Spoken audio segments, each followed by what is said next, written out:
Estamos no ar com o nosso podcast Vamos Mudar o Mundo. Eu sou Leandro Jarrell e hoje eu tenho uma honra, o prazer de receber o pastor Pedro Daniel. Obrigado, pastor. Obrigado você pelo carinho. Antigamente eu dava uma enrolada assim, fazendo uma sensação, um drama para apresentar o convidado, mas eu esqueci que tem o nome do convidado, tem a miniatura dele, né? Então não precisa de fazer. Então não resolve. Não resolve, não precisa de fazer drama não. Então já tá aqui, ó, você já sabe que hoje nós vamos ouvir e aprender com o pastor Pedro Daniel, a sua história. Ele trouxe o livro, vamos falar um pouco sobre o livro, sobre o seu testemunho, sobre o que você tem feito no reino de Deus, que tem se destacado, tem impulsionado muitas e muitas pessoas. Antes da gente entrar para o nosso bate-papo aqui, eu quero só agradecer aqui, vou fazer o que eu sempre quis fazer, corta para mim, corta para geral aí. Eu quero apresentar e falar dos nossos patrocinadores, mantenedores do nosso programa aqui. Vou aproveitar que já está na tela o Estúdio LF. O Estúdio LF é o estúdio, é a nossa casa, é a casa aqui do nosso programa, do nosso podcast Vamos Mudar o Mundo. Eu quero aqui agradecer pessoalmente o Chiquinho e o Léo, que abriram as portas desse estúdio maravilhoso para fazer essa gravação, para a gente estar junto aqui. E eles são pessoas assim sensacionais, têm um custo-benefício muito bacana, equipamentos de primeira qualidade.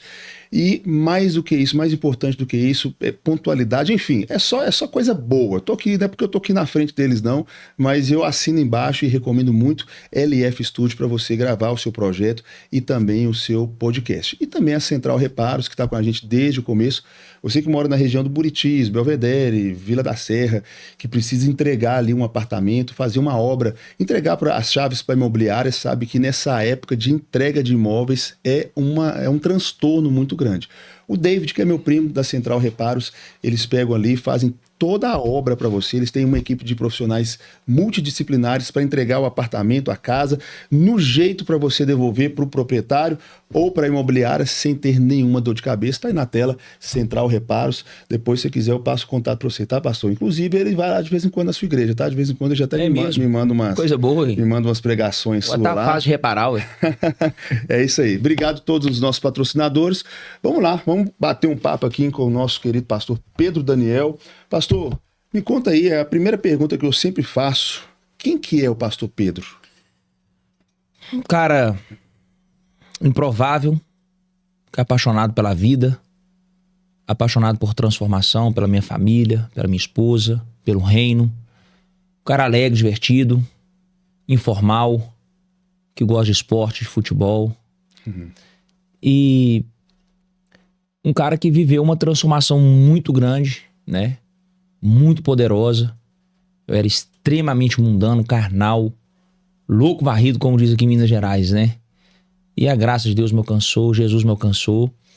E desde então, são 15 anos que a minha vida se resume em servi-lo, servir o povo dele, conhecer mais da presença dele, do caráter dele. E assim a gente tem vivido. Que bênção. Qual que é a sua idade? Tô com 34. 34 anos. Já 89? Sou nascido em 90. 90. Dia 13/3. Já fez aniversário esse ano? Já fiz aniversário. Muito jovem, né? Então você converteu com 19 anos. Cortei exatamente, na virada ali de 18 para 19. Legal, na fase que a loucura ia começar, né? Mas você já tinha feito muita coisa, né? Eu comecei mais cedo, né? Tudo na minha vida eu comecei mais cedo. É mesmo? Vamos começar na infância, então. Como é que foi sua infância? É do interior de Minas, né? É assim, eu sou nascido em Carangola, porém, a minha família toda sempre morou em Belo Horizonte. Então, até os 11 anos por aí, em média, 12, a gente morava aqui em BH, morava na região do Palmares. Minha mãe tinha 2 lojas de cozinha planejada no Minas Casa, ali do lado do Ouro Minas. Meu pai, bancário, sempre trabalhou no Banco do Brasil. E a minha infância foi maravilhosa. Eu estudava em bons colégios, uma família boa, sempre viajando. Eu tenho um irmão mais velho, o Jonas Felipe. E a Carol, que você conhece, que já esteve aqui, que é a mais nova. E aí, com 11 ou 12 anos ali, minha mãe, infelizmente... Na verdade, uma enchente, né? Como teve agora no Rio Grande do Sul, uma catástrofe natural, que foge do controle de qualquer ser humano, né? Minha mãe com 2 lojas, muitas despesas, muito empréstimo para gerar mercadoria. MDF, na verdade, na época não era MDF, né? Era MDP. Com água, simplesmente, ela ficou sem estoque. Foi ao chão. Né? Também ficou muito deprimida, né? Mas ela poderia ter recomeçado, ter pegado empréstimo, ter vendido tudo que ela tinha. Mas só quem passa por uma enchente e perde tudo, né, da noite pro dia e vê a vida virar um caos, sabe, né? Então eu não julgo, Ela optou por voltar para o interior e aí a gente regressa para o interior. Aí eu fico 1 ano em Carangola, depois vou para Manhuaçu. Aí eu começo a época da perdição, de droga, de balada, de cachaçada, muito cedo, né? Com 14, 15 anos ali. Mas com 15 anos também eu decidi sair de Manhuaçu para jogar bola. Então, eu sempre gostei de esporte. Aqui em BH, quando eu morava aqui, eu joguei no futebol de salão de vários clubes, inclusive do Atlético Mineiro. Ali era na sede Lourdes, ali tinha uma quadra, né, onde é a loja do Galo hoje. E a paixão pelo futebol me manteve vivo, né? Aí, com 15 anos, eu vim pra BH, morar com a tia minha. E aí eu joguei no time de Paulo Isidoro, A, BB, até chegar no Atlético de novo, né? Na base do Atlético. E dali eu fiquei, agora a minha adolescência, a minha juventude, entre estar bem no esporte, focado, treinando, jogando, ou estar desequilibrado, louco pro mundo, bebendo e drogando. Então, assim, por exemplo, toda vez que eu ia pra Manhuaçu, aquele negócio do cara achar que já é rico, que já é jogador, que já é famoso, só queria farra. E aí até você recuperar a forma, se manter treinando. Então eu perdi muitas oportunidades, perdi muito tempo, né? Muita indisciplina, muita falta de compromisso. E tudo isso atrapalhou muito, mas não julgo ser o fator principal. Até porque tem muitos bons jogadores aí, tem craques aí no mundo todo que infelizmente vive a mesma vida, né? Então, com 15 anos eu vim pra BH, aí eu comecei a rodar algumas cidades, aí rodei o Brasil todo, tive em Salvador, Florianópolis, Joinville, Rio de Janeiro. Sempre jogando bola. Sempre jogando bola. Tive fora do país, no Uruguai, em Montevidéu. Então, esses 7 anos, eu fiquei 7 anos jogando, dos 14, 15 aos 21. Cheguei profissionalizado, disputei um Campeonato Mineiro de segunda divisão, disputei um capixaba. E ali, com 21 anos, eu já também não via muito futuro, não tinha muita perspectiva de ir à frente no esporte. Eu fiz uma conta. Os caras que eram melhor do que eu, que jogou em seleção de base, que era titular, que era artilheiro, estavam tendo dificuldade de ingressar em bons clubes. Eu falei assim, eu tô morto aí, né? Então eu fui muito sensato. Eu acho que a sensatez ali me ajudou muito, né? Eu vislumbrei um futuro mesmo, eu fiquei muito pensativo, não foi uma decisão assim emotiva, vou parar. Todos os meses ia passando, eu ia observando e eu vendo que só ia ficando mais difícil, né? E entre jogar em times pequenos, ficar empregado 3 meses, desempregado 2, 3, disputar um campeonato só no ano todo, porque um time pequeno ele costuma ter só o campeonato estadual, né? Um ou outro que tem uma programação anual. Quando ele joga uma Série D, quando ele joga uma Copa do Brasil, ou algum próprio campeonato ali do estado, mas fora isso ele vai ficar parado, né? Não fazia sentido pra mim. Eu sou muito ativo, sou muito... E aí eu resolvi parar e Deus começou a trazer outros caminhos. Nessa época você já tinha convertido, né? Aí eu já tinha convertido. E a gente fala muito sobre não desistir e correr atrás dos sonhos, etc. Era o seu sonho ser jogador? Sempre foi. E aí? Sempre foi. Se a gente for olhar ao pé da letra, você desistiu, não correu atrás do sonho. Na verdade... Qual foi a diferença? Porque a gente sabe no final da história o que aconteceu, né? O que eu penso? Muito boa sua pergunta. Porque tem muitos cristãos que vivem em crise. Se ele segue o sonho dele, se ele tem certeza que está ouvindo a voz de Deus, um direcionamento. Foi uma junção de 2 fatores. Então, pra mim, eu já tinha realizado meu sonho. Então, você sonhava em jogar na seleção brasileira? Sim, mas quando eu olho pro meu sonho e vejo que eu não tenho condição para aquilo, eu preciso ser realista. Senão eu vou ser mais um lunático, mais um frustrado, que vou ficar ali 5, 10, 15 anos insistindo por algo que eu sei que eu não tenho condições e que não vai acontecer, a não ser que fosse um milagre, né? Então, quando eu olhei para minha realidade, eu falei, cara, primeiro, eu já conheci várias cidades que eu sonhava conhecer, passei em alguns clubes, tive bons momentos, fiz muitos amigos, disputei bons campeonatos. Entre aspas, eu estava realizado. Por mais que não foi a carreira que eu sonhava, eu entendi que eu só tinha uma vida. E eu tinha uma escolha. Ou eu mudo de ramo e me torno um sucesso e vivo de verdade, ou eu vou ser um cara frustrado, meia boca, que vou ficar aí, como muitos que eu conheço, infelizmente, rodando para ganhar muito pouco, com muita dificuldade, deixando a família passar até situações deploráveis. E entra aí o chamado de Deus, que não se explica. Então, quando eu tô nessa transição de converter, comecei a receber muita palavra profética. O seu tempo de futebol tá acabando. Eu me lembro, por exemplo, eu tava na comunidade Pavãozinho, no Rio de Janeiro. Nessa época eu tava no Vasco. E eu preguei, que esse dia foi a primeira vez que eu preguei de verdade. Eu fui convidado a pregar mesmo, era uma Assembleia de Deus muito simples, uma igreja muito, muito pobre, financeiramente falando. E aí, no final do culto, um profeta falou comigo assim, olha, você vai fazer uma viagem pra fora, é necessário você fazer essa viagem, Deus vai te dar uma experiência lá fora, e depois disso, o seu tempo na bola acaba e Deus te chama como profeta. Só que eu pensava assim, até então eu não tinha nenhuma perspectiva de ir pro Uruguai, não tinha nenhuma proposta. Eu pensei assim, isso pode acontecer daqui 5 anos, daqui 10 anos. Eu não desacreditei da palavra, eu só entendi que não era para aquele momento, eu era jovem, ainda estava num bom momento, com boas perspectivas.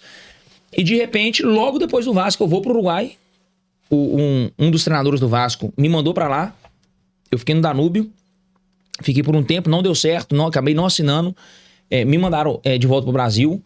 Quando eu chego, começa esse trâmite de não ter clube, o empresário estava magoado com algumas situações, porque já tinha gastado muito dinheiro, já tinha investido muito e algumas coisas não estavam saindo como ele queria, e é normal, é comércio, né? Futebol é um comércio, se não tem retorno, mais cedo ou mais tarde, quem está investindo vai parar de investir. Então eu esbarrei nisso. Então eu recebi muita palavra profética. Por exemplo, eu estava uma vez num encontro, no retiro espiritual da igreja, e uma profeta lá do Texas, chamada Arlene, ela olhou pra mim e naquele dia eu tava orando muito, Deus, eu preciso de uma direção. Eu paro de jogar e sirvo ao Senhor e me entrego mesmo sem saber como que vai ser, ou eu continuo mais um pouco e o Senhor vai me usar dentro do esporte. E aí eu tava na cozinha pedindo alguma comida lá pras cozinheiras, essa mulher me viu, chamou o tradutor e começou a falar assim, olha, você tem pedido a Deus uma resposta sobre o seu destino, sobre o seu caminho. Sabe qual que é o seu problema? Você tá com medo novo. Deus tem um caminho novo pra você, só que você tá com medo novo. Porque onde você tá é cômodo, onde você tá é o seu sonho. E ela começou a falar coisas nesse sentido, de que Deus tinha algo novo. Só que eu lembro que ela deixou uma palavra assim pra mim. Ela falou assim, olha, se vocês optar pelo seu caminho, não é que não vai dar certo, Deus vai te abençoar. Mas se você optar pelo caminho de Deus, você vai ser muito grande. E aí começou a falar muito do que aconteceria na minha vida se eu optasse pelo caminho de Deus. Então, aquele dia, é porque assim, tem experiências espirituais que não tem como ficar tangibilizando o sentimento que você teve na hora. Como que aquilo te impactou na hora. Mas naquele dia e naquela fase, eu vinha pedindo a Deus essa direção. Eu vinha pedindo a Deus uma palavra. E ela tocou na palavra medo. Você tá inseguro porque é um caminho novo. Na minha cabeça, por mais que eu era jovem, tinha 7 anos que eu fazia a mesma coisa.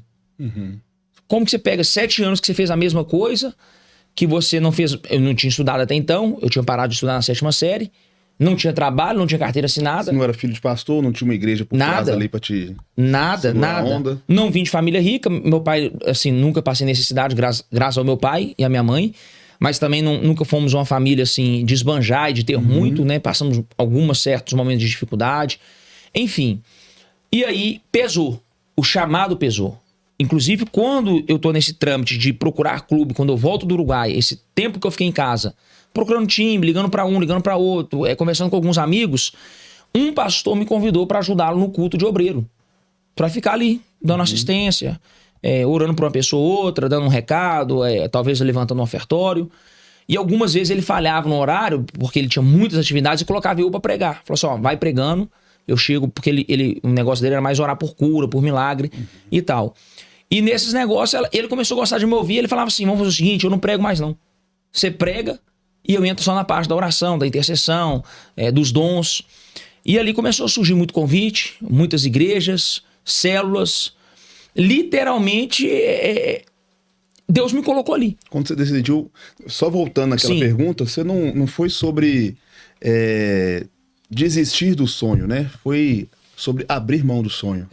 Sobre deixar o sonho para viver o sonho de Deus. Literalmente foi isso. Então é uma diferença... É uma diferença grande. Né? Então assim, eu não fui pra mim eu não fui um covarde, não fui um fraco. Muito pelo contrário, eu tive que ser muito forte. Eu tive que ser muito corajoso, porque é uma decisão que pesa. Por mais que eu pudesse tá chateado, não ter uma grande carreira, eu também pensava, espera aí, se eu estudar, e se eu fizer uma faculdade? E se não amanhã ou depois eu usar toda a experiência que eu tenho aqui, que eu adquiri no futebol, para ser um treinador, né, um bom fisioterapeuta, um futuro diretor de clube. Então eu pensava nessas coisas que é o caminho de quem para de jogar. Abre uma escolinha e continua no esporte, porque ama, é apaixonado por futebol. Mas por incrível que pareça, a minha paixão por futebol ela morreu. Eu vou no campo, mas não sigo o clube. Jogo futebol, mas se ficar 6 meses sem jogar, 3 meses sem jogar, pra mim é tranquilo. E quando você deixou de entre aspas, abriu mão da carreira esportiva como atleta, aí Deus já começou quase que imediato te direcionar naquilo que ele tinha pra você. Pastor Leandro, eu falo que eu acho que Deus teve que fazer algumas coisas muito rápidas e intensas no meu ministério logo no início, tanto de experiências minhas pessoais, de forma espiritual, que eu nunca mais tive. E eu entendi que foi necessário. Deus ele me deu um choque, vou dizer assim, para eu transformar mesmo. É como se o mundo espiritual tivesse aberto diante de mim. E depois as coisas foram diminuindo, a gente foi entrando naquela... na maturidade também, né? Você começa a entender qual que é o propósito verdadeiro, pra você não ficar só em coisas espirituais, porque a vida acontece aqui na Terra, né? Mas literalmente eu percebi isso, que todas as coisas cooperavam. Como se, vou dizer assim, toda a luta que eu tinha no futebol para as portas se abrir, na igreja, no ministério, no meu chamado, foi assim. Acontecia. Muito rápido. Muito rápido, sem fazer força, é óbvio. Tem a sua dedicação, tem a sua entrega, compromisso com Deus, com a palavra. Mas eu não posso nem comparar o esforço que eu tive na minha vida para conseguir chegar nos poucos lugares que eu cheguei jogando em comparar o que Deus fez no meu ministério. Né? Então é óbvio que envolve a obediência, a renúncia e tem a questão do dom. Quando você tem um dom para algo, então assim, quando o cara é muito bom cantor, tudo vai ser mais fácil para ele. O cara é muito bom empresário, muito bom vendedor. Vai ser mais fácil pra ele. Sim. Agora, eu imagino que apesar dessa, entre aspas, facilidade, você deve ter passado por vários desafios, né? Ter começado uma igreja tão jovem e tal. Eu brinco... O que você já passou de dificuldade, assim, no ministério? Eu brinco, pastor Leandro, que eu abri a igreja sem saber o que eu tava fazendo. E literalmente eu não sabia o que eu tava fazendo. Tinha quantos anos? Tinha 22. 22. Eu vim de uma igreja mais rígida, mais tradicional, né? Onde o jovem... principalmente o jovem um pouco fora do padrão e da caixinha como eu, não tinha tanto acesso, não tinha tanta oportunidade, né? E ali eu também entendi que eu pensei assim, cara, a igreja é linda, maravilhosa, fiquei lá 4 anos e meio, quase 5, me deu todo o suporte, toda a estrutura, transformou minha vida. Então, o povo que fala mal de igreja é porque não tem noção o poder de uma igreja na vida de um homem, né? Principalmente para quem precisa. Ela me restaurou como homem. Caráter, índole, família, enfim. Mas eu entendi, eu falei assim, não é muito do que eu gosto, assim, se eu fosse pregar e se eu fosse ensinar as pessoas sobre o evangelho, eu não faria assim, assim, assim. Então, para não ser um desobediente, para não atrapalhar o trabalho de ninguém, até porque eles têm os conceitos dele, eu preferi sair da igreja. E eu saí da igreja e fiquei durante 1 ano procurando uma outra igreja. Então, visitava uma durante um mês, visitava outra, passei por umas 3, 4 igrejas, mas nunca me sentia pertencente. Eu nunca me sentia assim, aqui é o meu lugar. E dentro disso eu tinha uma célula. Então eu mantive a minha célula, continuei pregando. A célula não era da igreja, a nossa igreja não trabalhava em célula, então a célula era minha, era um trabalho totalmente independente. E aí a célula começou a ganhar força, foi crescendo, foi crescendo, foi crescendo. Eu fui dedicando mais também, óbvio. E aí depois de 1 ano e pouco, que eu já tinha saído, desligado dessa igreja, não comportava mais um apartamento. Eu não abri uma igreja também porque assim, eu já tinha todo o projeto. Meu pai chegou pra mim um dia e falou assim, meu filho, não dá mais pra você ficar aqui. É impossível você continuar os cultos aqui. E aí eu volto a receber várias palavras proféticas de várias pessoas aleatórias, de que Deus tinha um ministério pra mim, que Deus tinha uma igreja pra mim. É óbvio que de início você fica... Eu, que sou um cara prudente, eu fiquei pensativo. Espera, eu tenho 22 anos. O que eles vão achar de mim? Eu nem era casado. E nem era ungido a pastor. Como é que eu vou abrir igreja, gente? Eu não sou casado, não sou ungido a pastor, eu tenho 22 anos. Com tudo isso, teve um sinal financeiro que eu entendi como resposta de Deus. Além de eu receber as palavras proféticas, eu levantei um orçamento e falei, olha, se eu fosse abrir hoje um pequeno ministério, eu precisaria de X valor. Um dia um amigo lá em casa, a gente conversando, trocando ideia, já tinha 2 anos que eu não via ele, eu contei para ele o projeto, algumas ideias que eu estava tendo para esse futuro ponto para a igreja, e ele me perguntou, quanto que você precisa? Eu falei, preciso de tanto. Ele falou assim, olha, tem exatamente esse valor nesse cartão aqui. Uau. Você pode usar o dia que você puder, você me paga. Então, pra mim, qualquer pessoa pudesse falar qualquer coisa. Você tá errado, você tá equivocado. Você já estava preparado pra isso, né? Cara, eu falei assim, meu amigo, não é coincidência. Uhum. Se você falar assim, 5 mil a mais, 5 mil a menos, nós estamos falando que o valor que eu calculei, que eu precisaria para abrir uma igreja, esse amigo meu disponibilizou. E dali a gente começou, alugou um ponto pequeno na Nova Suíça. Agora sim, olha, sobre dificuldade.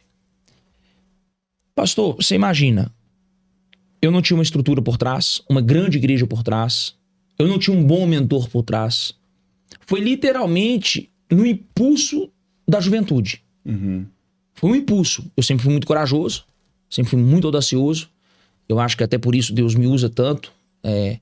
Claro que a gente quebra a cara às vezes, passa alguns apertos algumas vezes por causa desse perfil, hoje um pouco menos, né? A idade vai chegando. Mas eu abri, meu amigo, eu sofri demais. Os meus primeiros anos de igreja, eu te falo que eu só não desisti, eu só não abandonei a causa por muito temor a Deus e por muita convicção e por sinais que Deus continuava dando respostas mesmo em meia crise. Porque por várias vezes eu falei com a minha esposa, amor, vambora, vamos para uma igreja, a gente continua fazendo a obra de Deus, mas sem a gente ser o pastor presidente, sem a gente ter que cuidar diretamente da igreja. Porque assim, olha, você não tem apoio financeiro. Você não tem o apoio das pessoas. Por que você não tem o apoio das pessoas? Porque eu comecei pequeno. Quando você é pequeno, não tem estrutura, não tem dinheiro, ninguém te dá valor. Uhum. A verdade dos fatos é essa. Infelizmente, nós seres humanos damos valor muito à estrutura e ao que foi construído. Aquilo que já tá pronto, né? Ah, mas e o caráter, a índole, o dom? Até as pessoas perceberem isso, são poucos. Poucos é que olham realmente a essência. Por isso que eu tinha poucos. Que acreditavam no Pedro, mais do que na placa, mais do que na estrutura, né? Então, eu tenho, por exemplo, hoje pessoas na nossa igreja que tá comigo desde a fundação. Desde a fundação, desde quando não tinha nada, e não são poucos. Deve ter ali umas 15 pessoas daquela época remanescente ali, que viu tudo começar e acreditou em mim. Pessoas que me ajudou com dinheiro, que me ajudou com estrutura, pegando coisa, levando, vou no depósito, deixa que eu compro, passa no meu cartão. Então, a falta de dinheiro, a falta de maturidade. Então, eu errava muito.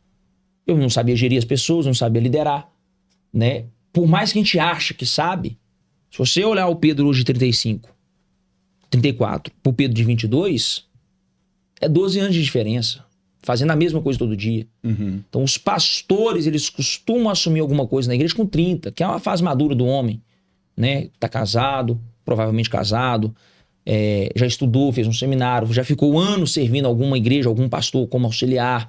É um processo natural. O meu pulou tudo. Mas eu não falo que isso foi bom, não.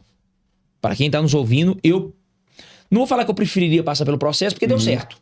Sim. Quando dá certo... Hoje você consagraria um jovem de 22 anos, solteiro? Se não tá tivesse vendo como é que a gente é? Mas, claro, se Deus falasse, eu não tenho Então, dúvida, a gente tem um jovem lá, o Bernardo, ele tem 18 anos. Desde quando ele tem uns 14, eu percebi que ele tinha algo muito diferente. Eu via muita santidade nele. Não era uma santidade forçada, fingida, ou por obrigação. Era dele. O pai e a mãe não pedia nada, é ele que fazia, é ele que abria os propósitos dele, é ele que vinha conversar com o pastor. Deus me pediu isso. Tava orando, tava no quarto, o Espírito Santo me visitou. Eu percebia na linguagem dele, eu sentia, ele tem intimidade, ele sabe do que tá falando. Muita sensibilidade espiritual, tem muito estudo. Cara, muito aplicado. Hoje ele tá com 18, nós estamos enviando ele agora pro CFNAI, pro Cristo das Nações lá em Dallas, no Texas. Ele vai ficar 3 anos lá estudando, e a nossa igreja que vai estar investindo nele.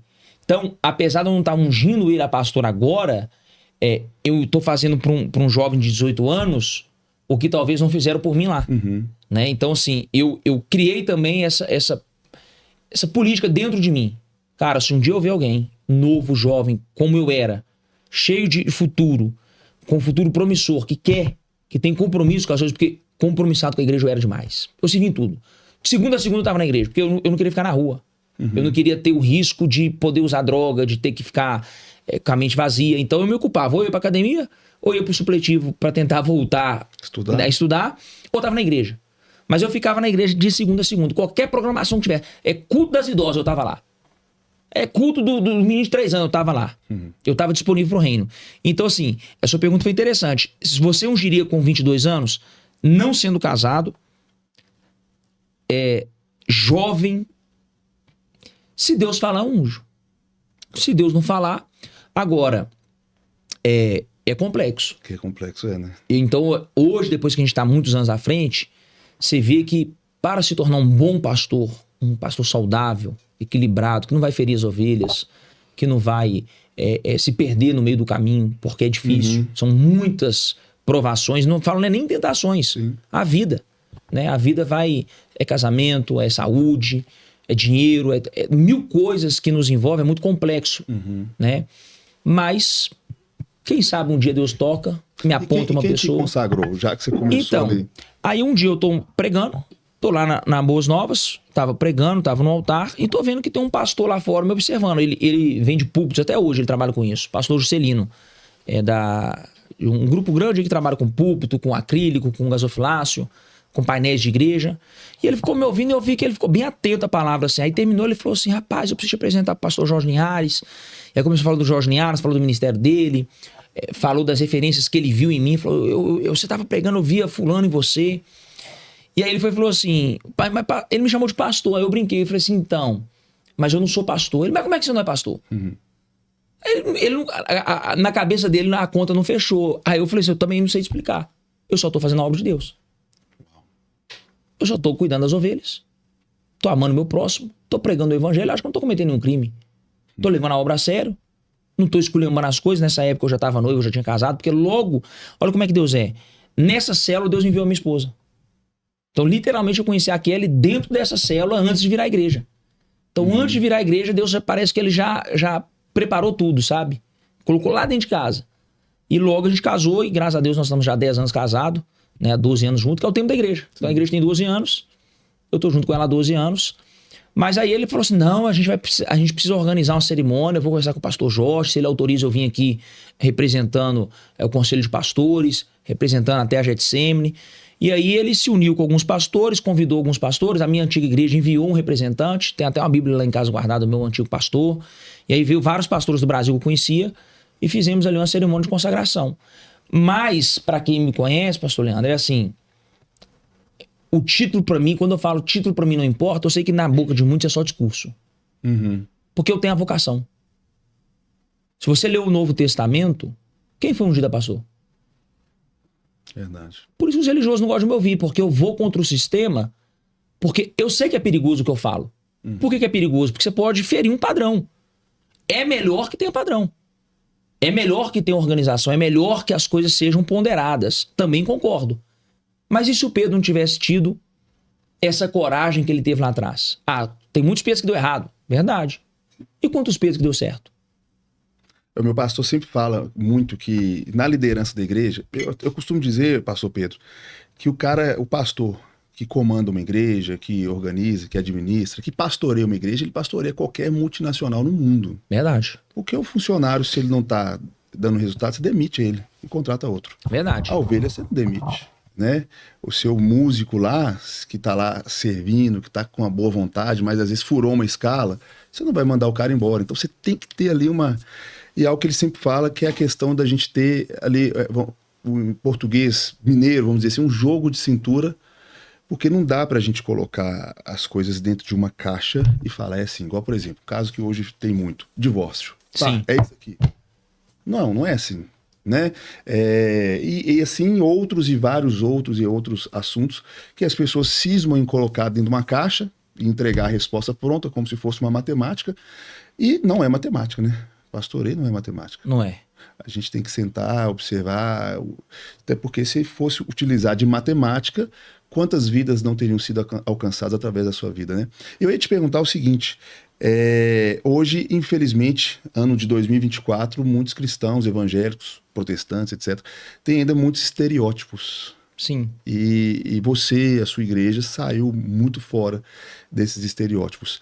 Você já ouviu falar de críticas? Já recebeu críticas? Me fala um pouquinho, como que você lida com isso? Então, eu sempre fui improvável. Desde quando eu era do mundão, louco, varrido. Pelo meu perfil, eu não sou um cara de fazer muita média. Mas eu também não sou ignorante. Então, quando eu não gosto, eu não vou destratar, não vou fechar a cara, não vou ficar perseguindo. Eu sou um cara muito discreto quando eu não vou assim com caráter, com a índole. Quando o meu vou dizer assim, o meu espírito, o meu discernimento não coincide com o do irmão, tem vários. Às vezes até que nos cerca, que acaba estando ali na igreja E a gente, como pastor, aprende a amar. Mas não é uma pessoa que eu seria amiga íntima. Então, eu sou um cara todo tatuado. O meu linguajar, eu não faço questão dele ser extremamente religioso. Por quê? Porque eu não comunico por religioso. Então, o que muitos pastores me entendem. Muitos. Eles entenderam o meu chamado. Qual é o meu propósito? Porque, primeiro, o medo deles era que eu não era sério. O medo de muito é quando vê o meu estereótipo, o estilo de roupa, a minha linguagem e as tatuagens, né, e por eu ser muito jovem, talvez, né? A linguagem, talvez eles pensem que eu não era sério no sentido de casamento, de temor a Deus, com questões financeiras. As pessoas ainda vinculam santidade a uma roupa e um... Literalmente. Ainda vincula. Literalmente. Eu já cheguei pra fazer um casamento, a mulher perguntou se eu era o DJ da festa. DJ? Então você imagina, eu cheguei pra fazer um casamento, a mulher falou, você é o DJ da festa, né? Aí eu brinquei com ela, sou, daqui a pouco eu vou tacar fogo nesse negócio que você vai ver. Então eu tive que ir aprendendo a entender que, Pedro, você é diferente. Então você não pode julgar também as pessoas que olham pra você com esse olhar. Então, primeiro ponto, eu também comecei a entender o lado deles, né? Legal. No sentido de, cara, você é diferente. Você chega quebrando padrões. Mas eu também não me sinto assim... o único assim. Hoje a gente vê vários e vários pastores e várias igrejas que são fora da caixa. Mas recebo muita crítica, tomo muita porrada, né? Falo de prosperidade, falo de vida abundante, então apanho muito por isso, né? Nós vamos chegar nessa pergunta. Isso. Aqui. Mas assim, olha, como que eu lido com isso? No início você quer provar seu valor. Então no início você discute, você argumenta, você tenta... mostrar que você tem conhecimento teológico. Então eles me questionavam muito sobre minha teologia, sobre o que eu pregava. Aí eu tinha que ficar rendendo inúmeros assuntos para provar que pelo menos uma base teológica, eu não sou um teólogo, mas uma base teológica, eu não sou ignorante também, não sou inculto, né? Também não era alguém assim aleatório que estava ali falando de qualquer coisa. Legal. Então eu estudei, fiz seminário durante 3 anos, amo a cultura judaica, vou a Israel, né? Sou um autodidata na leitura, amo a literatura cristã, então já li muita coisa. Mas a crítica, para mim, ela começou a perder o efeito dentro de mim quanto mais as almas me testificavam o que o meu ministério gerou nelas. Então, o que me sarou? Ver o povo curado. E depois que você vê uma multidão de gente chorando, pai de família te abraçando, chega às vezes a ser emocionante. Às vezes eu tô no meio da rua aqui em Belo Horizonte, graças a Deus no momento, a gente ganhou a BH, né? A gente tem uma certa expressão na cidade, muito por causa da rede social. Então às vezes eu paro com uma pessoa que eu nunca vi na minha vida, a pessoa começa a chorar, começa a tremer, fica emocionada, começa a me dar relatos de tudo que o meu ministério... Eu falo assim, gente, mas eu só subi lá e falei. Falei da minha verdade, falei do que eu creio. Mas isso de alguma forma impulsiona muitas pessoas, encoraja muito. Tira as pessoas dos medos, dos traumas... dos complexos de inferioridade. Então, eu sou aquele cara que vai fazer qualquer um acreditar que ele pode. Então, isso gera muito efeito, gera muita mudança. Uma outra coisa que foi me acalmando, ver o tanto de traficante, de ex-drogado, de prostituta. Então, eu já recebi fama. A igreja das garotas de programa, a igreja da chalezinho, todo mundo na balada. Só que eu tive que entender o seguinte, esse é o meu chamado. É para esse público que eu sei falar, é com esse público que eu me conecto, e são almas. Né? Eu me fiz de pobre para o pobre. Eu me fiz de grego para o grego, me fiz de romano para o romano.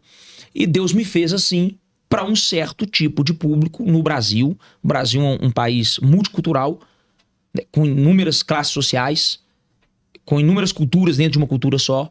E qual é o nosso problema? A gente quer americanizar alguns púlpitos e acha que todo mundo vai ser assim. A mesma linguagem, o mesmo estereótipo. E comigo foi diferente. Então... talvez Deus está me usando para mostrar que não julgue pela capa. A geração de Samuel, né? Samuel ungiu o cara errado. O profeta Samuel não era um qualquer. Verdade. Nós estamos falando do profeta Samuel. Ele julgou pela aparência, literalmente. Porque naquela época, quem eram os reis? Os fortes. Porque eles eram guerreiros. O rei não era só um rei de trono. O rei era um líder de um clã. O rei costumava ser um líder de uma tribo. Então, quem costumava ser eleito como rei pelo povo? O cara que venceu uma guerra. O melhor soldado, o melhor general, né? O cara que mais matou pessoas num confronto. Então você pode ver que Davi é aclamado quando ele mata Golias. Verdade. Só quando ele mata Golias que a nação de Israel reconhece. Ele pode ser o nosso rei. Porque ele mesmo pequenininho matou um gigante. Então, Samuel ia ungir errado e Deus gritou no pé do ouvido dele. Samuel, você está ungindo pela aparência. eu julgo o coração. Então, tudo que tem que guardar, guarda o seu coração. Então, a minha embalagem, a minha roupa, o meu corte de cabelo, minha linguagem, é só um estereótipo. E para conectar com uma tribo, com um público. E é a minha verdade, é quem eu sou, né? Mas eu até brinco lá na igreja, eu prefiro pastor com a calça larga do que com calça colada. É uma brincadeira que eu faço, porque o povo, as calças tudo largada, tudo largona. Mas eu acho melhor o cara com a calça largona do que a calça muito colada. É uma brincadeira para descontrair, para as pessoas entenderem que, cara, se o cara tá ali usando a calça mais justa, se o cara usa terno, se ele não tá ferindo a santidade de ninguém, se ele não tá colocando ninguém vamos dizer assim, a tentação, se ele tá sendo uma pessoa respeitosa, se ele tá sendo uma pessoa que honra a família dele, a casa dele, qual o problema? Uma vez uma pessoa chegou no meu pastor, né? E falou assim, pastor, como que você permite que uma pessoa no louvor use boné? E aí ele falou assim, você sabia que no lugar onde é chamado de Terra Santa, se você entra na Terra Santa, se você não tiver com a cabeça coberta, eles te dão um boné? É isso aí. Então... É cultural. E aí? Né? É o que par, né? Justamente. Então, para eles lá, você estar sem o boné ou sem uma cobertura na cabeça... É uma ofensa. É uma ofensa. Agora que você estar com o boné é uma ofensa. Então a gente realmente tem que quebrar. E tem sido quebrado, né? Você tem percebido um certo avanço, uma menos preocupação com o estereótipo e mais com o coração das pessoas? Eu acho que hoje é óbvio que tem os dois lados, né? Porque a liberdade e a libertinagem, a linha tênue, trazer o mundo para dentro da cultura da igreja é perigoso e é muito sorrateiro e sutil e pode sim contaminar o fermento, um pouquinho de fermento leve a toda a massa. Mas qual é o meu ver? Primeiro, hoje 80% das barreiras já caíram. Então nós estamos pegando uma geração que é muito fácil. Os nossos pais da igreja, os nossos avós da igreja, de 50, 70, 80 anos atrás, sofreram muito preconceito por ser crente. Que crente era tudo pobre, tudo ignorante, era tudo da periferia, né? Era religião periférica, a religião de luxo era católica, né? Sempre nos bons pontos da cidade. Verdade. O padre aqui era o conselheiro das grandes famílias ricas. Então hoje, eu não posso reclamar, falar que eu sou perseguido. Eu não sei o que é perseguição. Legal. Perseguição, quem sofreu foi os mártires. Foi Paulo, né? Eu falo de púlpito. Eu sou um agraciado. Eu tenho plena consciência que o evangelho que a gente vive hoje, pelo menos o meu, ele é muito cômodo. Tem renúncia? Tem. Mas isso sempre existiu. Tem que ser santo? Sim. Mas isso sempre existiu. E além de tudo isso, ainda os caras eram perseguidos. Perseguido mesmo. De parar numa cadeia. De ser agredido. Então no Brasil nós temos liberdade de expressão. Pelo menos na teoria. No Brasil ninguém chega na sua igreja e coloca fogo. O povo não te prende num púlpito porque você pregou uma verdade que você crê. Então, eu acho que o pastor também dramatizar o que ele vive hoje é porque ele não leu a história dos mártires. Óbvio que internamente o nosso emocional sente o golpe. Quando você é muito criticado. Então, assim, eu sei o que é ódio gratuito. A internet tem ódio gratuito. Gratuito. A pessoa investiga a sua vida. Ela tem uma psicose com você. Ela sabe tudo da sua vida, da sua esposa. Então, a minha esposa já sofreu ataques, assim, terríveis de eu ver ela chorando. De falar assim, eu não vou ficar mais na internet. Eu já sofri ataques terríveis, de acusações gravíssimas. De chegar a repensar assim, cara, será que vale a pena ficar exposto na internet pra ter que ficar ouvindo isso aqui? Quer dizer que eles mentem em tudo? Não, mas a maldade. A forma que coloca. Então, crítica é o seguinte, você tem que ter muita convicção, primeiro, quem você é. E eu tenho convicção de quem eu sou. Então, eu não sou o melhor pastor do mundo, eu não sou o mais santo do mundo, mas eu também não sou um devasso, não sou um cara perturbado, não sou um cara com a vida dupla, né? Como tem muitos por aí. Honra minha esposa, cuido bem dela. Tô há 10 anos casado com ela e sei que eu nunca elogiei uma mulher com segundas intenções e nem com primeiras intenções, né? Eu quase não converso com mulher na nossa igreja. Então, assim, eu sou um cara que eu escolhi viver pra Deus. É fácil? Não. É fácil, às vezes, renunciar a finais de semana, sábado, domingo, para dentro de igreja. Minha vida era um barzinho, era uma lanchonete, era um restaurante, era passear, né? Então, hoje eu tô dentro de igreja sábado, domingo. Mas eu entendi uma coisa, meu pastor. Eu fui um escolhido. Pôs a mão no arado, já era. Você tem que ter certeza que são escolhidos. Então, eu falei com Deus esses dias em oração. Não é fácil ficar anos nessa terra, sendo certo, correto, coerente, íntegro. Mas eu falei com Deus assim, eu quero. Eu quero porque quando eu falecer, ou quando Deus me levar, eu quero chegar diante do trono da glória e ter galardão. Ser achado um servo bom e um servo fiel. Então, aquele que está de pé vigia que não caia. As críticas vão existir, principalmente quando você... Tem duas forças. Quando você mexe com o demônio, quando você vai libertar um povo. Tem assuntos que se eu tocar, é inacreditável. Assuntos assim, que pra mim é comum. Mas no mundo espiritual gera um incômodo, porque eu começo a ser atacado assim, assustadoramente. Porque eu entendo que, além da cultura da nação, isso é uma cultura infelizmente escravizada ainda pela escravatura que a gente teve nessa nação, existe sim uma fúria diabólica para que o povo não saia da ignorância e da miséria. O diabo tem ódio da sabedoria e do conhecimento. Porque o meu povo padece por falta de conhecimento. Então o diabo não quer que as pessoas cheguem à luz da verdade. E a segunda coisa, a miséria e a pobreza acovarda o povo. Humilha.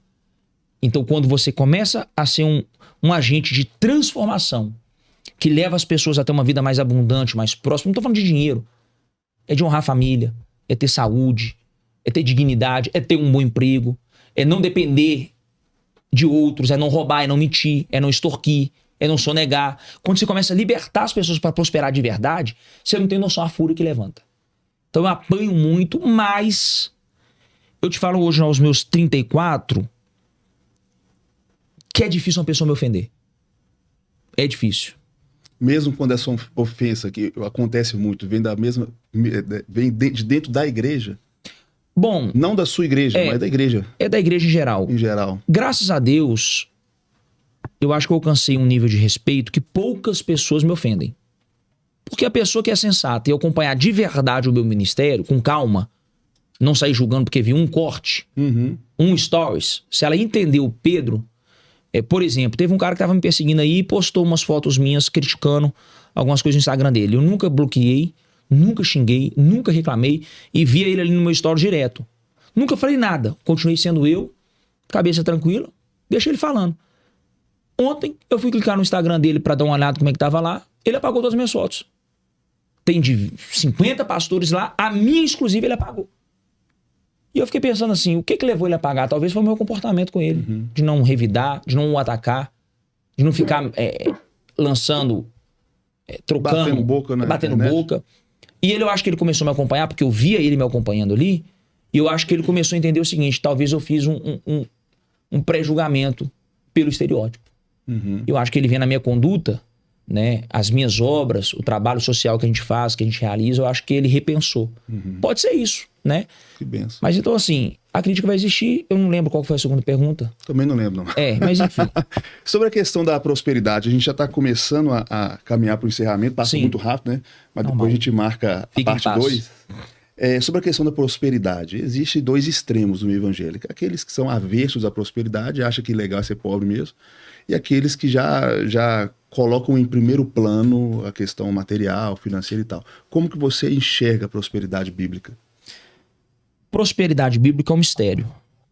A Bíblia fala que José prosperou na cadeia. Como que um homem pode prosperar numa cadeia? Bom, José nunca foi escravo. Venderam ele como escravo. Ele não foi criado como escravo. A infância dele não foi de escravo. O pai dele, Jacó, era um homem rico, muito bem sucedido, com inúmeros funcionários. E José é o preterido do pai. Então, ele foi educado, para a época, numa família empreendedora. Uma família grande, de renome. Nós estamos falando da família de Abraão, Isaac e Jacó. Os patriarcas daquele povo, né? Os pais daquela tribo. Então, José, quando vai para a cadeia, ele tinha um comportamento que qualquer pessoa percebia. Ele é diferente. A mentalidade dele, o comportamento, ao ponto que o carcereiro entregou a chave da cadeia na mão de José. Aí você vai ler o texto, não pode ser coincidência.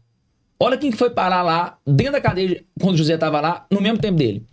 O copeiro-chefe do rei e o padeiro do rei. Ou seja, quem é que passou a cozinhar naquela cadeia? Nós estamos aqui fazendo uma... Sim, sim. Uma inferência. Possivelmente, os melhores cozinheiros, os melhores homens de cozinha que existiam no Egito ficaram presos junto com José na época de José, e José era o governador da cadeia.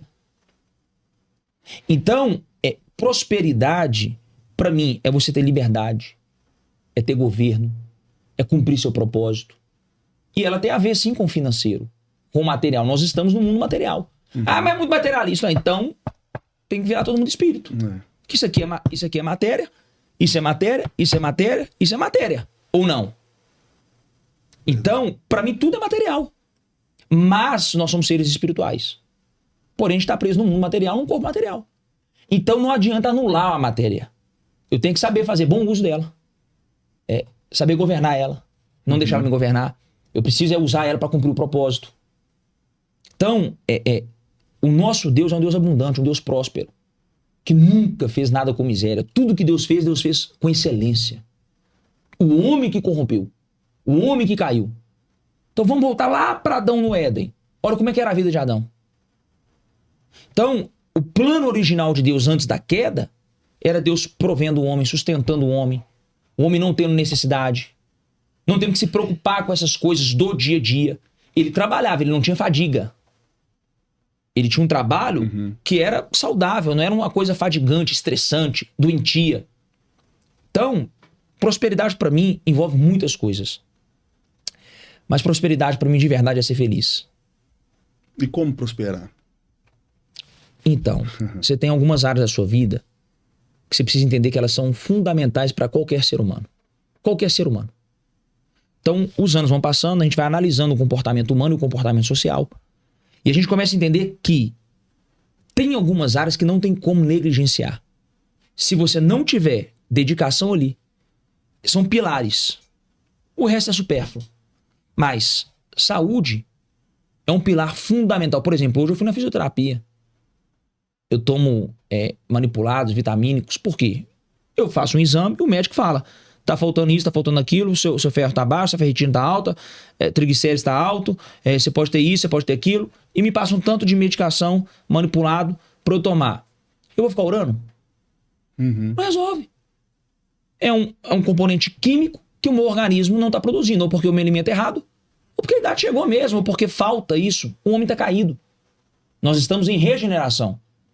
Então, você precisa cuidar muito bem da sua saúde. Corpo são, mente sã. Você precisa cuidar muito bem da sua emoção, das suas emoções. Então, se privar de lugares tóxicos, de ambientes doentios, tentar ao máximo fugir desses lugares. Seja sua família, seja seus amigos, estar em ambientes que te impulsionam a crescer, a prosperar, que te gera evolução. É fácil? Não, porque qualquer momento eu posso estar no estacionamento ali, alguém vir e me atormentar a mente. Cabe a mim entender como que eu vou me portar diante disso. Você precisa muito de resolver sua vida financeira. As pessoas negligenciam a vida financeira, alguns religiosos, como você disse, talvez por uma mente franciscana herdada de várias religiões, que as religiões pregavam, não só uma, mas várias religiões pregam que para você ser um homem de Deus, uma mulher de Deus, para você transcender, você precisa ser desapegado totalmente da matéria. Quanto menos, mais ao espírito, mais dedicação ao espírito. Né? Eu entendo que a dedicação ao espírito, ela é uma essência do homem. Ela é uma necessidade. Jesus dedicou ao espírito, ele orou, ele jejuou, né? Ele fez boas obras, ele meditava na palavra. Mas Jesus não fez só isso. Jesus foi em festa de casamento, ele socializou, ele dançou. Multiplicou pão, peixe. Ele multiplicou pão e peixe, ele trabalhou, ele foi carpinteiro, ele viajou, ele conheceu outras cidades, ele tinha amigos. Veja que Jesus ele viveu uma vida comum. Só que de forma ordinária ele fez uma vida ordinária se tornar extraordinária. Ele fez uma vida natural se tornar sobrenatural. Por causa do lado divino dele. Que a gente tem isso dentro de nós. Ele falou que a gente faria obras maiores do que a dele. Mas assim, tudo vem do campo da mentalidade. Se a gente aprender desde criança que para você chegar até Deus, ou você converteu numa igreja, que para você agradar a Deus, Você não pode ter isso, você não pode ter aquilo, isso é ganância, isso é avareza, isso é vaidade. Isso é muito relativo. Porque talvez eu ter não mexe nada comigo. Em nada. Não vai mudar nada meu caráter, minha conduta, minha forma de tratar as pessoas. Tem gente que mesmo não tendo, o pouquinho que tem, eu brinco lá na igreja, tem gente que não pode subir um degrau no Gillette. Uhum. Ele nem precisa ter um carro importado. Porque assim, são classes sociais. Então, um cara que não tem carro, só de você ter um carro, se o cara é arrogante, ele vai se sentir melhor do que aquele que não tem carro. Se o cara que tem carro popular, o outro tem um carro importado, e esse que tem um carro importado é arrogante, é soberbo, ele vai sentir que ele é um ser humano melhor do que o outro. E vice-versa, e assim vai. Então, eu já vi arrogância em meio de gente pobre. Certa feita, eu fui visitar uma pessoa que estava sumida da igreja, ela falou assim, não, parei de ir na igreja, porque na sua igreja as pessoas vão muito arrumadas. E eu falei assim, então você quer... Então o nível da sua arrogância e da sua soberba é tão grande que você quer que todas as pessoas se adaptem ao seu jeito de vestir. É isso que você quer? Se você quiser, eu anuncio lá da igreja e tal, falo para todo mundo vir de acordo com o que você quer, de acordo com o que você espera. Não, não é isso. Mas no fundo é. Não deixa de ser um tipo de arrogância e de soberba, né? É orgulho. Orgulho. É o orgulho de não concordar com o outro. Ou então de falar assim, fulano tem uma roupa boa. Vou perguntar pra ele onde que ele compra. Ou se ele não quer, não, eu não gosto de roupa boa. Vem só vir pra lá, vem a mim pra cá, ué. Eu gosto, sem problema. Vamos ficar no mesmo ambiente. Você fica esmulambado. Tá feliz? Você fica aí todo avacalhado. Se você acha que não tem nada, se a sua esposa não liga, se os seus filhos não ligam, se o seu patrão não liga, se os seus clientes não ligam, tudo bem. Deixa eu no meu mundo, você fica no seu. O que eu acho que falta entre nós, que Jesus tentou fazer o tempo todo, é respeito. É respeito. Então, se o cara quer andar de calça jeans, camisa branca, tênis laranja, deixa ele. Agora, se ele se abrir pra você, você pode me aconselhar? Eu vejo que você se veste bem, vejo que você é uma pessoa fina, bonita, elegante. Eu queria aprender um pouco. Aí você tem o direito de interferir. Então, eu aprendi a não jogar pérolas aos porcos. Às vezes a gente tá querendo ensinar pra pessoa que ela não quer aprender. Quem diz que ela quer sair daquela situação? Às vezes ela criou um conceito de que a vida dela é melhor daquele jeito. Se ela criou aquele conceito e realmente talvez ela administre melhor a vida dela, sem tanta informação, sem tanto compromisso, sem tanta correria, sem tanto esforço, tá ótimo. Ela só não pode querer mudar o meu mundo, do mesmo jeito que eu respeito o mundo dela, ela só não pode querer mudar o meu mundo, a minha forma de ver. Eu gosto de coisa boa, você gosta de coisa boa? Eu gosto. E coisa boa custa caro.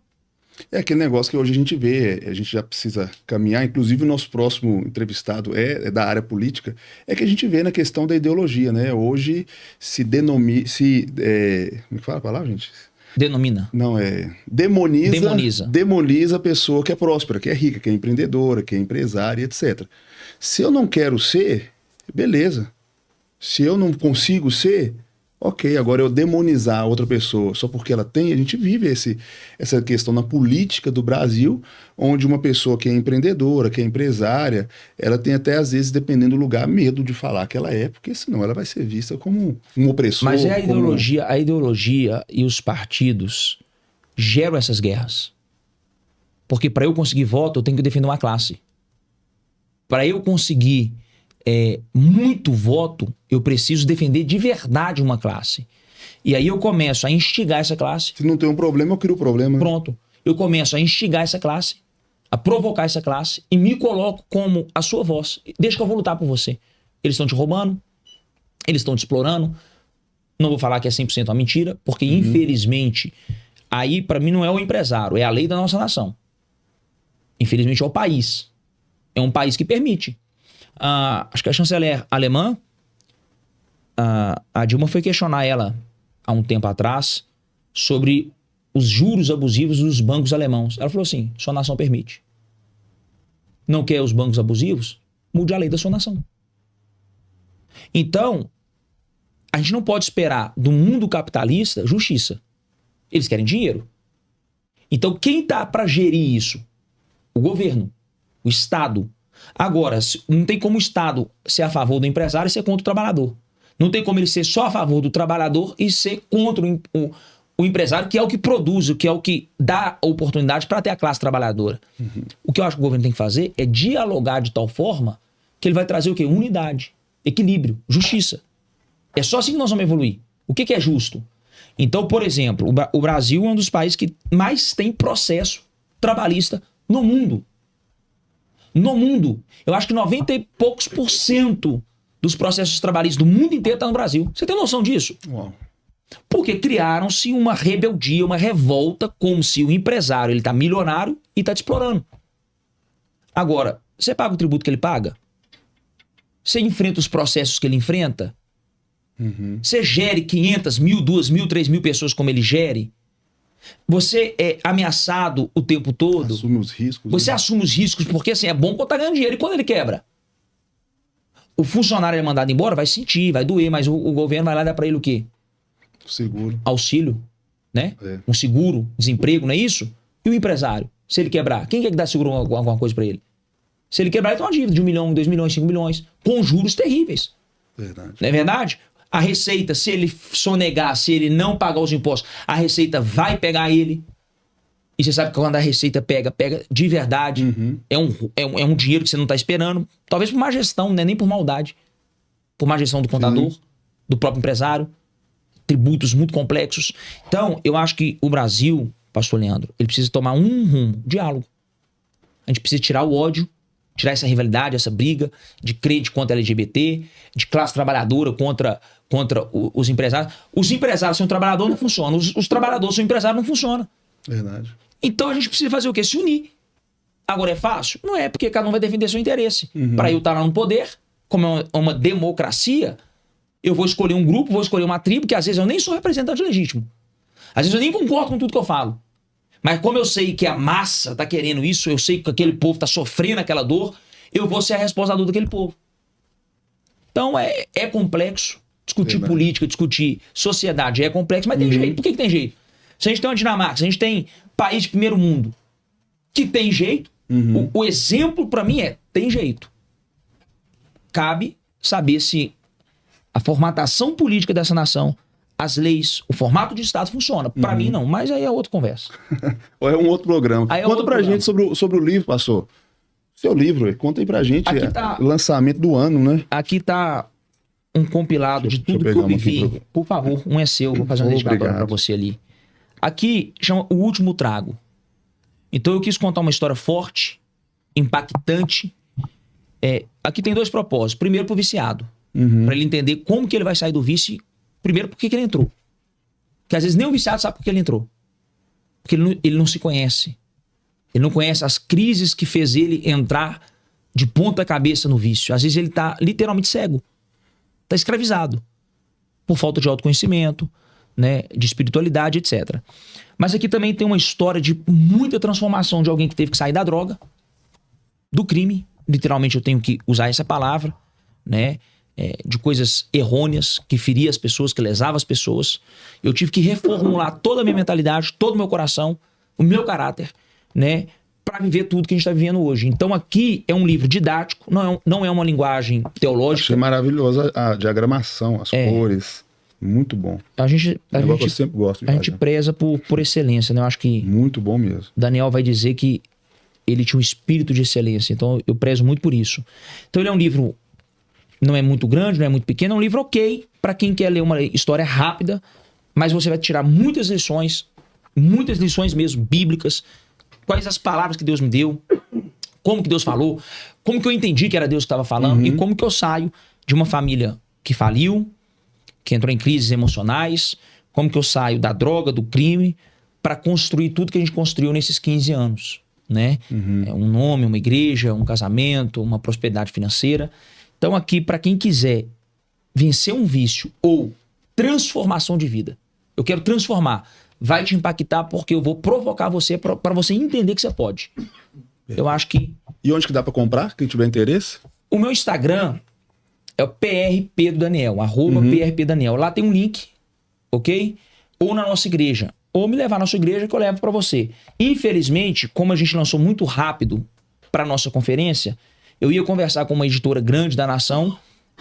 A gente preferiu não conversar por questões de tempo, de data. Eu queria lançar de todo jeito, eles não queriam que eu lançasse. E não davam. O mercado não funciona assim, né? Mas eu sentia que era a hora. Então eu fiz, vou dizer assim, por conta própria. Sim. Então, infelizmente, a gente ainda não entrou nas grandes livrarias, mas Em breve. Vamos trabalhar. Estamos trabalhando. Amém. Ó, Né? PR Pedro Daniel, O Último Trago. Se você quiser acompanhar o pastor Pedro, fazer algum contato com ele, adquirir o livro, só entrar em contato, chamar ele lá. Eu quero agradecer, viu, pastor? Muito Meu prazer amigo. te conhecer um pouquinho mais. Que Deus possa te abençoar. Amém. Que você continue trilhando esse caminho aí de mudança, de transformação, de ajudar as pessoas a crescerem, a realizar os seus sonhos e de mudar o mundo, né? Amém. Esse é o nome do nosso podcast. Obrigado. Deus mudou o seu mundo e você tem mudado o mundo e a vida de muitas pessoas. Eu creio nisso. Deus te abençoe mesmo. Pastor, que Conta Deus com a abençoe gente. você. Parabéns pela iniciativa, pelo trabalho, pela excelência, né? A organização. Que Deus possa fazer desse podcast aqui um canal de bênção, de respostas, né? Que aonde essa mensagem chegar, a Bíblia fala que uma alma vale mais que o mundo todo. Independente se vai chegar em 1 e 1 milhão, né? Que Verdade. essa mensagem de cada pessoa que passar por aqui seja realmente para transformar o mundo, porque eu creio nisso e nós estamos compromissados com isso. Amém, amém. Brigadão. Olha, vamos mudar o mundo podcast em todas as plataformas, nas redes sociais, etc, para você ouvir os episódios completos. Também a gente vai ter os cortes. Vamos marcar o pastor Pedro aí e vamos que vamos nessa aí, vamos mudar o mundo. Eu acredito que a gente pode sim transformar o mundo, uma pessoa de cada vez. Obrigado aí pela sua companhia. Se inscreva, manda para sua tia, para sua avó. Vamos fazer essa mensagem, como o pastor Pedro disse, chegar para o máximo de pessoas. Deus abençoe e até o nosso próximo encontro semana que vem. Valeu!